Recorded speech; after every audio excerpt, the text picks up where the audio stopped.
Okay guys, so we've had a lot of requests for this one. We haven't done a DIY video in a long time, but a lot of the guys have the 2014, 2015 onwards Hilux, any of these Hiluxes with this silver dash, and they wanted a DIY guide, a video guide on how to install it. So we're going to show you that today. We're going to be showing you how to install this. This is the Kenwood DDX919 widescreen. So this is a Toyota specific widescreen unit, but this installation will work for any of your standard double DINs out there as well. We're just going to run you through all the tools you're going to need and how easy it is. These kits we make a plug and play harness for. This is our AutoChimp plug and play harness. This will allow you to retain everything on the vehicle, including the factory USB, factory reverse camera, steering wheel controls, power, speakers, everything. Make the installation really easy, so there's no need to pay anyone to do it.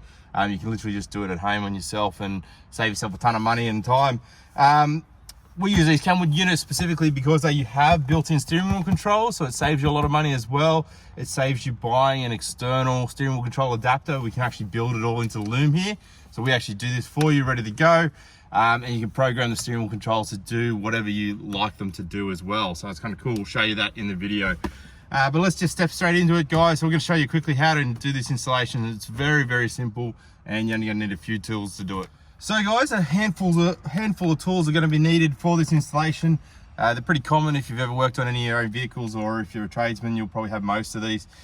Stanley knife, pretty simple. Most people have that. It's just handy to have during installation. This is called tester tape. It's a factory cloth tape, really great for installation. We do sell this on our website, so if you need it and don't have it, you can get that from us. Non-marring pry bar. Now these are very important because when you're doing removals of trim and dash, you don't want to scratch your dash. So these are a nylon, and they're very flexible as well as hard at the same time. So they actually make removal really easy without scratching your dash. You are going to need probably some cutters. You may not use these, but it's always handy to have. You will need a 10mm socket and ratchet. That's just going to be for removing some of these panels like this when you're running the new external microphone. You will need a Phillips head screwdriver, so we're going to use it here on a drill today, but you can use a handheld tool as well. And one of the other things you're going to need during this installation is going to be a soldering iron. Now we're going to use this battery powered one, but if you don't have a battery powered one, you just go down to Bunnings or any of your local hardware stores, electronic stores like J-Car in Australia, buy a soldering iron. They're about $10–15, very cheap to get. But that is going to be used for putting this fascia kit on, okay guys? So we're going to show you how to do that. It's very, very easy. And for $10, you can literally do it yourself. But that's what allows the new stereo to fit nice and neat. Okay guys, first step is you always want to make sure there's no CDs left on in the car, because when you remove the factory stereo, you're not going to be able to plug that in and power it up anymore. So just check that before you actually remove any of this factory stereo. So that's fine. All right, so you just turn it on, check that out. So these are very easy to remove. You can actually just put your fingers behind this little silver panel up here and you can just pull it forward. You probably don't need a pry bar on this car. It's that easy to do. But you know, they're handy if you can't get your fingernails behind there. So you're just gonna pull it forward like this. Very simple, just make sure you get the gear lever out of the way and try not to scratch things. 3 little panels or little clips down the bottom here. There's got a locking tab on the top of them. You just push that down and pull them out. Now this is an SR5, so this has got the climate control. So it can be a little bit different on different vehicles. This bottom section can be aircon dials, okay? If you've got dials, they're gonna be a different sort of cable here. You don't have to physically remove this whole thing. You can actually just lean it forward like this if you don't wanna unclip the cables. So don't fret guys if it's a little bit different in your vehicle. As long as it's silver screen dash, it's gonna come apart the same way. All right, next step, 10mm bolts. So there's 4 10mm bolts. There's 2 on the bottom and there's some on the side. There's one here and one on this side. So you're just gonna use a 10mm ratchet to quickly undo those. Anti-clockwise is to undo them. Very simple and easy to do.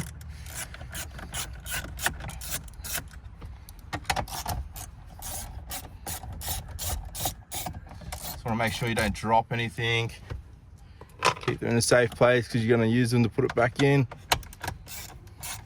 I actually have a Phillips head screw on them as well, but ratchet's always easier for not dropping things.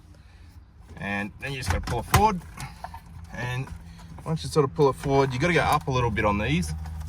There we go, up a little bit. And on the back here, you're just going to unclip everything. So I'll try and spin this around without scratching anything. And we're just going to undo all the clips here. So you can see it starts to get a little bit tight. It's mainly this bottom one, this little gray one. Little locking tab on the top. Undo that. and you can start unplugging everything. So everything will just have a little locking tab on it, and we'll run you through what everything is when we go to do the installation. You don't have to stress too much about it. There's nothing you can get wrong here. There we go, all done. And just here, you got a little white clip, and you just pinch the edges of this together to pull it out. We're gonna use our pliers here. Let's see if we can get this quickly. It's being a bit of a pain from this angle. You can actually do it with your fingers. That's just because we're spinning it at the same time.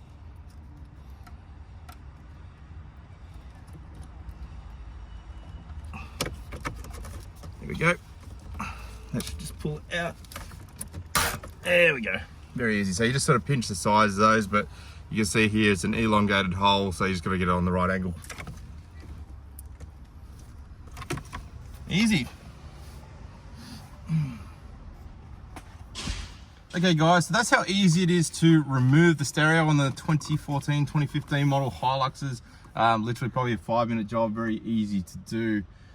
Now, when we sell these kits on our website on Carbon Car Systems, we do sell these as complete kits with the plug and play harness that we make, the fascia kit that you're going to need to fit this to the stereo, as well as the stereos themselves. And we have a multitude of different packages. They're ranging pretty cheap. I think this year there's some new models coming out, starting around $500, $600, $700 for something with Apple CarPlay, Android Auto, and that will allow you to run apps on the screen such as Google Maps, Waze navigation, things like that.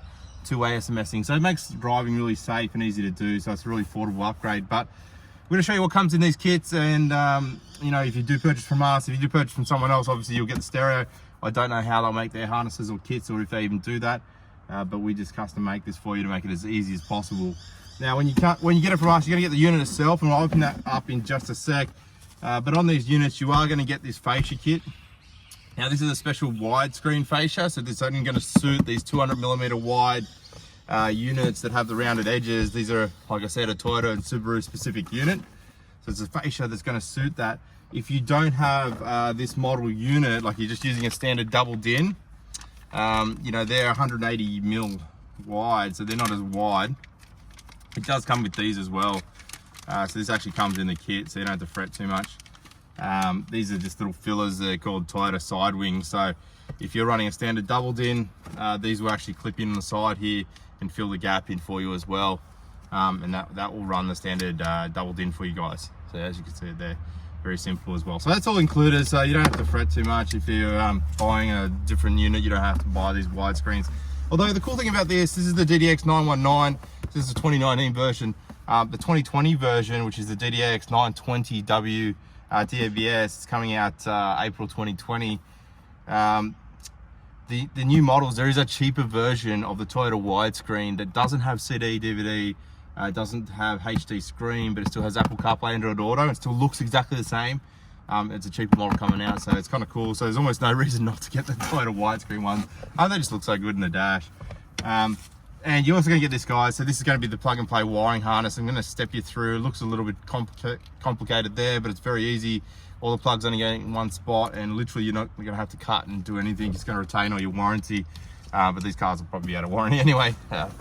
But here we go, guys. I'm going to show you what's in the box because we're going to work on it now. Straight up in these boxes, you do get the standard loom that comes with this. You're not going to actually use that in the installation because we provide a AutoChimp plug and play loom. You do get a GPS antenna receiver, so that actually improves the accuracy of the Apple CarPlay Android Auto. I'm going to show you how to do that. You'll get two USBs, a grey one and a black one. I'm going to show you where to put those just now as well. You get an external microphone, so this is just to have crystal clear, hands-free Bluetooth calls. You are going to use that. You do get an instruction manual. There is a steering wheel control adapter, which we're not going to use today because we've already got it built into our harness. Some batteries, remote control, and some screws. You're literally probably not going to use any of those because we're going to use all the old ones that are on the old unit, and you've got the unit in here itself. So straight up, what we're going to do straight away, now that we've got the stereo, so we've got the stereo out ready to go, and everything we're going to run into the middle here, and then we're going to show you how to wire it. It just makes life easier for everybody. So we're going to run the microphone first up, so let's get into that. So first we've got to remove these little handles, so these passenger pry bar handles. We are going to use our non-mounting pry bar, and typically you would have a cover over these things.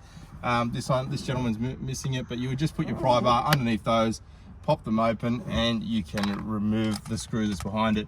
Again, these are a 10 mil, so these are very easy to remove. You could use a Phillips head screwdriver as well. This is the SR5's got the airbags. I think most of the Hilux have the airbags. They're nothing to worry about because you're not going to actually touch any of that, so don't get scared of those. Very simple and easy to do here.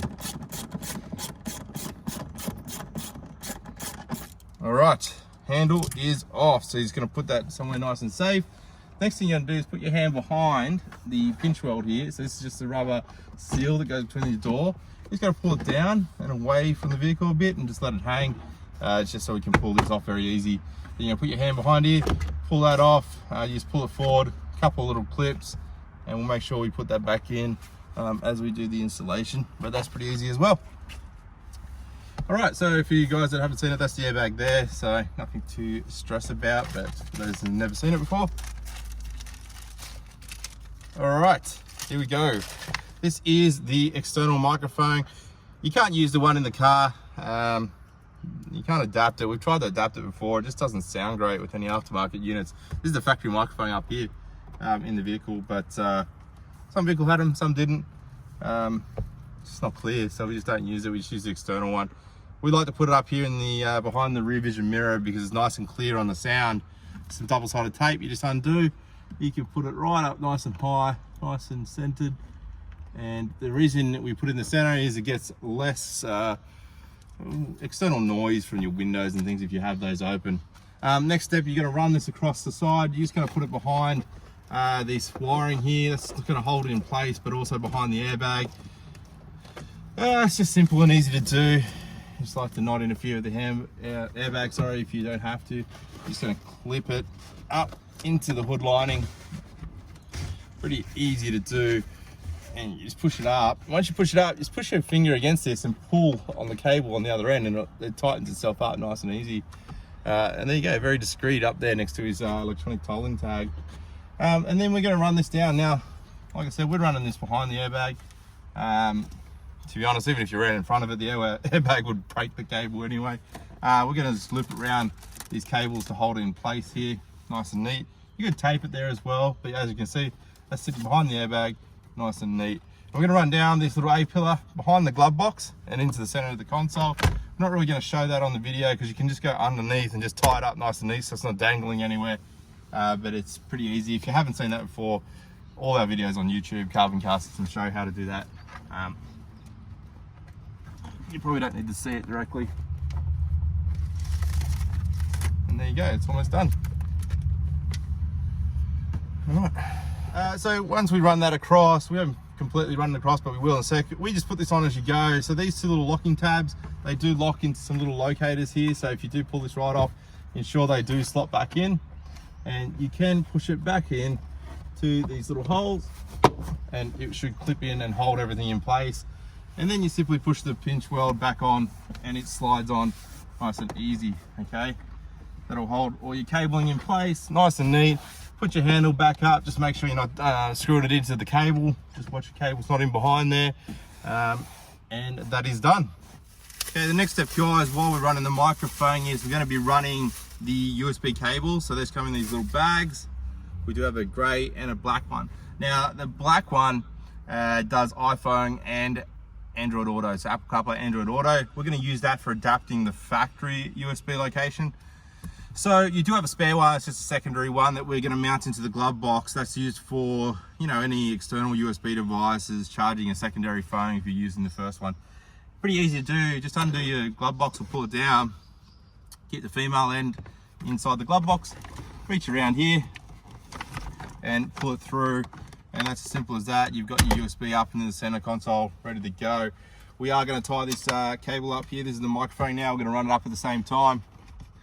Just going to loop it through some of the cables down here. Hold it up out of place. And then we're going to tie it up nice and neat with the factory cables as we run it along. And then again, you're just going to reach up and pull it through.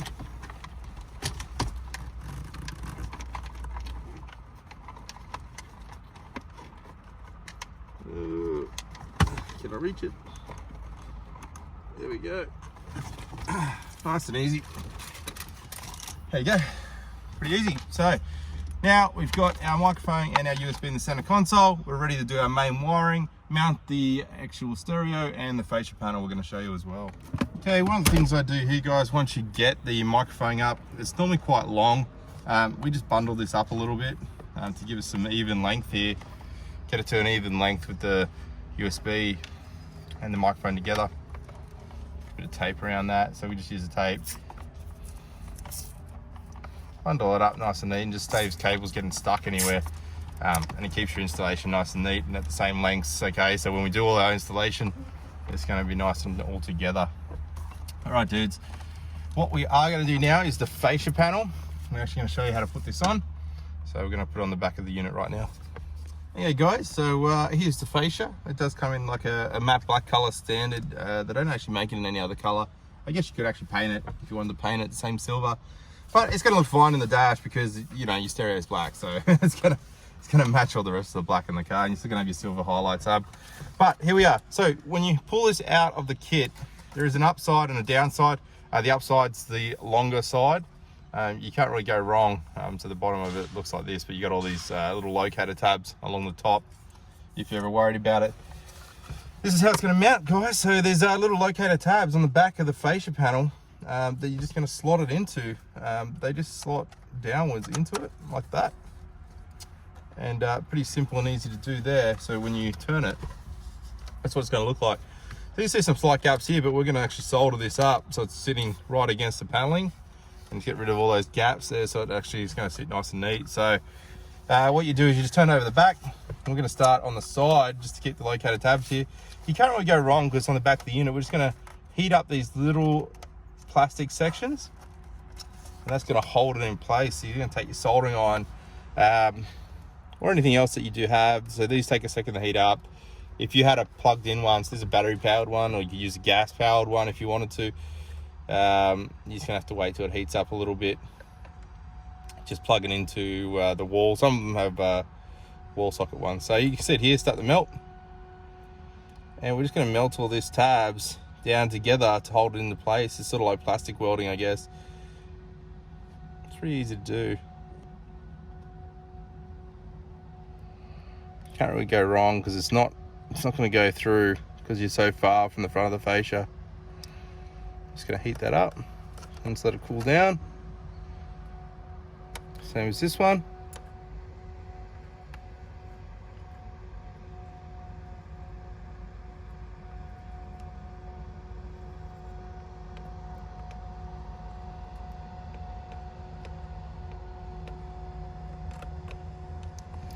Right, so that's that side done. You can go along, you don't really need to do the bottom ones, but we do a little bit on the bottom just to keep the fascia in place. But when you do the top section, you're going to push it up. So you want to get rid of this, see this little flexible gap here. So you want to press it upwards and towards the front so it actually locks in place. So we'll probably do the other side first because it'll just keep the location spots nice and flush. So we'll do the other side and then we'll do the center bits.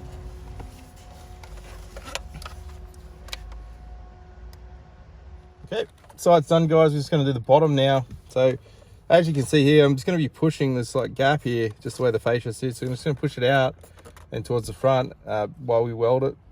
A bit hard to see. I can barely see myself. So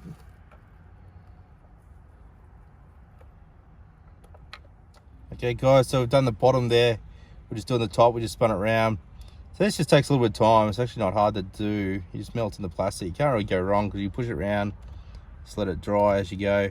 But you got to push the top bit, as I mentioned earlier in the video, just towards the top and outwards towards the front, just so it sits nice and neat. Okay, there you have it, guys. So that's the front of the fascia now. So you can actually see there, lines up nice and neat. It's just going to fill in those side gaps when you put the new stereo in. And that's the rear, so you can see we've plastic melted all around the edges there, just to hold it in place. Pretty easy, you can't go wrong, you can't really damage anything. It's on the back of the unit, so if you did it wrong, you could just heat it up and move it around a bit. when the stereo actually goes in there, it's actually going to center it a little bit and push around anyway, and keep it pretty tight and flush. They make these pretty good tolerances around the edges, so they actually sit really neat. But that's Facia, guys. Very easy to do. Soldering iron, pretty simple. All right, let's talk about the wiring. Now, this is one of the easiest things to do in the installation, and honestly, this installation's not taking us very long at all, but I'm going to explain everything and what it does for you guys out there, just to make life a little bit easier. This is how we do our harnesses now. They're a little bit different to previously. We just sort of slightly improved them as we go along, and the different units, because some of our older videos online for the other vehicles was the earlier model stereos, like the 916, 917, 918. And for anyone that hasn't dealt with Kenwood before, when their part number says like DDX917, that means it came out in 2017. So if it's 918, it's 2018, 919, 2019. And those models just superseded the other models. So this harness will work for any of those superseded models. If you do have one of those that you buy secondhand or anything, we do sell this harness separately for you guys out there if you do want it. But we also sell them as packages. It's much easier just to get it completely from us. All right, look guys, this is what it's going to do. So it's going to come like this, all the little plugs and a couple of loose wires, because they're a little bit of variables that you get in different vehicles. Between the Workmate, SR, SR5, we do leave them for the people out there that don't have a factory reverse camera as well. So I'll explain that in a second. So you are going to get that main power harness, and this is just going to be separately loosely tied with it. This is a USB adapter for the factory USB location. So as you undo that, that's what you're going to do. We're going to show you that first, just so we can get it out of our hands. A little grey plug goes into a little grey plug in the car, and that is the factory USB adapter. Pretty simple and easy to do. They only clip in one way, just like that. That's going to adapt that factory USB down that center location, and that is as easy as that. Now, we don't retain the factory AUX port. There's no reason for that, because you do have now dual USB, which runs high audio, high resolution. So you don't need the AUX port. You also have Bluetooth hands-free. You have CD, DVD, radio, often DAB radio as well. Here we go. All right, guys, a couple of different things here. Now, these two cables that are going to be hanging out, we do provide these. You may not necessarily need these. The pink one is the vehicle speed sense wire. Now, if your vehicle has the vehicle speed sense wire, which tells the stereo how fast you're driving, you won't need this wire, because we would actually wire it into this harness for you. Now, this was a previous requirement for some of the units from Kenwood, that you need the VSS wire to run wireless Apple CarPlay. It is no longer needed since they did a firmware update on their website, so it's not needed. It's there for if you want to use it, but you don't necessarily have to do it. We do put it there for you guys if you do want it. We're just going to cut that off. We're not going to actually use it, because like I said, you can just do the update, and you don't need to do it. If it's in the vehicle already, we will also wire it into the harness, but it is there for you guys that don't have it in the vehicle and that really want it. Probably not necessary. Secondly, this one here, the purple white, this is the reverse camera trigger. Now, we actually do wire this into the harness as well, but for you guys that don't have the factory reverse camera or the reverse camera trigger, this is what would tell the screen to flick over and show the reverse camera when you put it in reverse. So if you don't have the factory reverse camera, or you're installing a reverse camera, you might want to use that. This vehicle already has the factory reverse camera, and most vehicles do have this trigger wire in it, especially these 2014, 2015 Hiluxes. They will already have this done. We just do it on all our harnesses that we manufacture as a standard practice for us. So you're not going to actually use that, so you can cut those off just to make it neater, or you could just leave them on there and tape them up if you wanted to. So we're actually just going to cut them off and not use them. Like I said, it's just a precaution. We just give it with every harness so people don't get stuck on the day if they find something on their vehicles different. Now, a couple of things that we do differently these days is sometimes we put two different adapters here with these yellow RCA outputs. They're factory reverse camera adapters. Some vehicles have different factory reverse cameras on the Toyota harness, and we use this harness for about 4 different vehicles. Now, we're only going to use one of these today, so we're going to tie the other one up. So you just use the one that works. So straight up, we'll do that first up. So this is a 24-pin plug. You'll notice on the car, 24-pin plug, and it'll only go in one way, factory reverse camera. You can see that the plugs and the wires line up, and then you've got the yellow RCA out, so that will give the reverse camera signal to the factory stereo. very easy. So in this regard, we're not going to use this 16 pin adapter. So we're just going to tie that up and get rid of it and leave it nice and neat behind the dash. It's not connected to anything, so it won't do anything. So just disregard it. So from there, we're going to do the main power plugs. So these are the main power plugs here. These are your rear speakers on the smaller plug, and your front speakers, and the main powers and accessories for the front as well. Now from there, we are going to jump over into this one, the little blue cable, and this is going to be our factory antenna adapter for the AM FM radio. So you'll just find that in the back here. It'll only plug in one way as well. And then last but not least, you have this plug here, which is a 28 pin Toyota wire. There is a lot of cables here, but a lot of them really unnecessary. You don't actually use any of them. What we do here is a VSS wire. We also do the reverse trigger wire as well, and we do the steering wheel control adapter. Okay, so very easy, guys. That's all the wiring, literally plug and play. Like I said, that extra cable there, you could cut that off if you wanted to undo the tape there and get rid of that. In fact, we're probably going to cut that off on this installation, but you could just tape that up like I mentioned earlier. You could tape it up like that, nice and neat. If you wanted to ball it up, we're actually going to get rid of it. We're going to undo this quickly off video and get rid of it. Okay, last but not least, we're just going to move the factory brackets over. So we've just taken out the new Kenwood unit here. It's got some plastic on the front. Just want to make sure they're up the right way. So the Kenwood writing, just look at that to see which way is up and down. And you're going to just put these alongside each other. And we're going to move the factory brackets down. So this is pretty easy to do. You can't really get it wrong. Just going to undo these factory screws. Well, actually, you can put in the wrong holes, but you know, if you get it wrong, you just move them.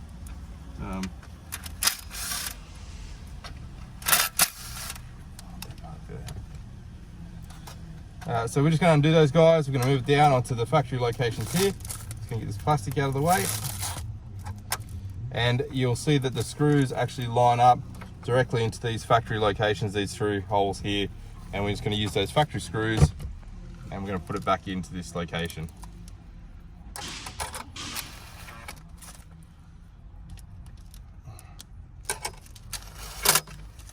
Once you've done that side, guys, you're just going to turn it around and do the other side.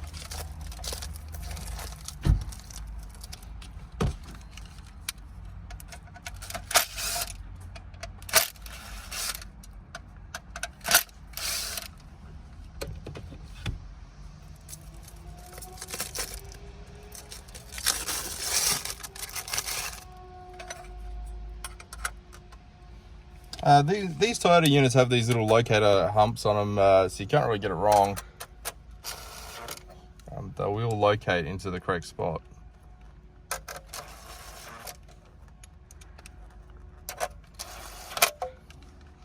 There you have it, guys. So that's as easy as the brackets are. Just going to pull the plastic off. All right, here we go. We're going to show you how to plug everything in. And you know, these Kenwood units, they do have a few different yellow RCAs here because they do run 3 camera inputs should you want to. We're just going to use the rear view camera. That's just obviously reverse camera. Pull a little black cover off it and straight into this other one here that's on the factory plug that we just put in. We do tape this so it doesn't come loose. We just do that with all installations. For if other people work on the vehicle, we just found it saves it coming undone and people going, oh, my reverse camera's not working. So it's just easier. All right, from here we adapt all the USBs. So the black USB, which is the factory adapter, into the black one, the grey one into the grey one. Obviously they go in pretty easy. Again, we put a bit of tape around those, just keep it in location, and it saves it coming loose as well when you're pushing the stereo back in. You don't have to worry about it. Factory microphone, so it goes into the back here. You'll just see mic, MIC. Very easy to do. Okay, you've got this 3.5mm jack that goes into remote in. That's your steering wheel remote in, steering wheel controls. Okay, guys, you do have your AM FM radio, which is this new plug here. Very simple and easy to do. And also your main power plug and speakers, so that's only goes in one way into one location as well. Very easy. Okay, last thing but not least is the steering wheel control, the GPS antenna. So we haven't done this yet. Now these GPS is just to improve the accuracy of the Apple CarPlay Android Auto. The unit itself, it doesn't have GPS built in because it uses the the Apple CarPlay Android Auto, so it doesn't actually need to have GPS built in. That saves you a lot of money. We're just going to mount this up high under the dash, probably on the back here, above, just up here on the dash. Little double-sided tape, pretty easy to do. You just want to make sure there's no metal above it for the best accuracy, but it doesn't have to actually be out on your dash. So here we go. We're going to stick that on top of the clock there, and then your cables come down. They're already bundled up nice and neat. Just pull it out a bit for a little bit of length, and that's going to plug into the GPS here. Very easy. All right, guys, so that is all the wiring. So as you can see, pretty simple and easy to do. Just a little bit time consuming on the soldering of the fascia panel, but I would say the entire installation, even with filming, is probably only taking us about 45 minutes. So I can't really see why you would need to pay someone to do that. Hopefully someone's got a friend that can do that for you if they're watching this video. Make life easy. We're going to put that in now. We're going to put the 10mm bolts back into the location. So we're just going to tighten them up a little bit so we get it nice and centered, and then we're going to put the fascia back on.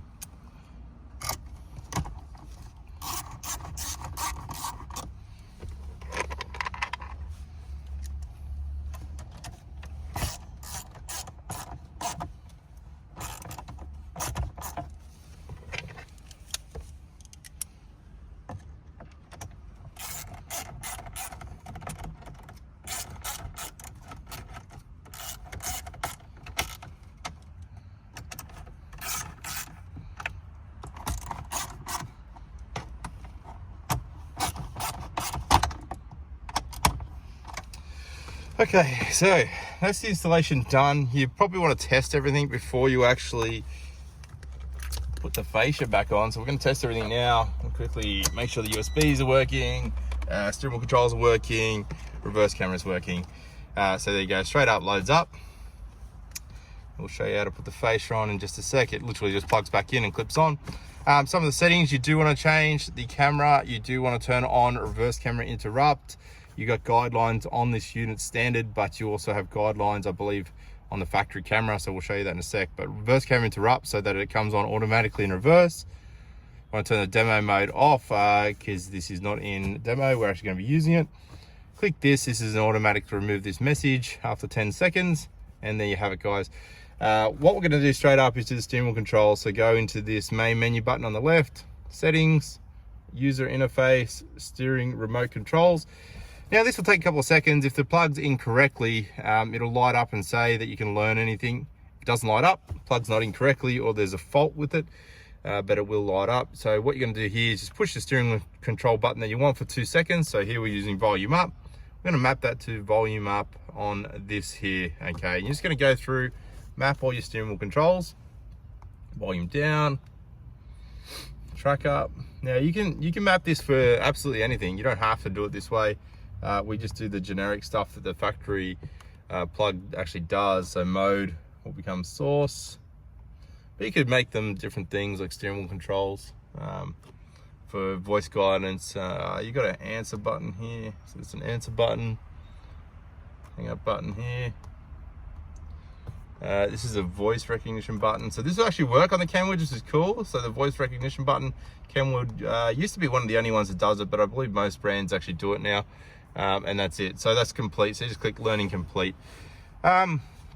Simple. Once that's done, guys, you want to test it. So you go back to your home and we can test volume up. If we go to radio, here we go, volume up and down. Works very well. Track up, track down. Can you see things?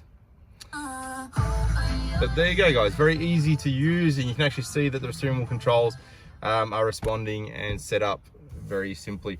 Now we're going to test reverse camera. So test reverse camera, you want to make sure you are with the ignition on. Put it in reverse, and then you go, there's the reverse camera. So that's the factory reverse camera there.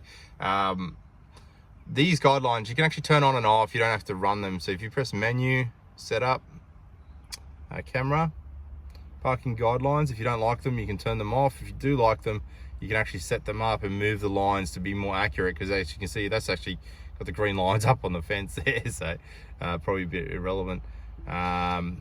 Personally, I mean, I don't like the guidelines, but some people like them, so I turn it off. I'll give you an example here.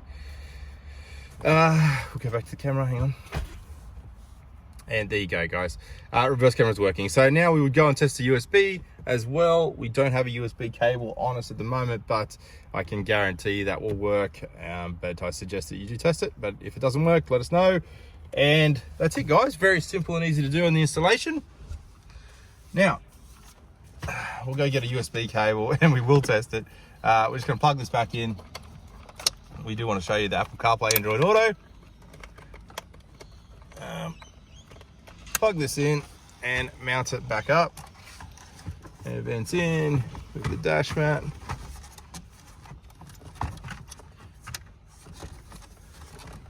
And you just got to get the air vents in their holes.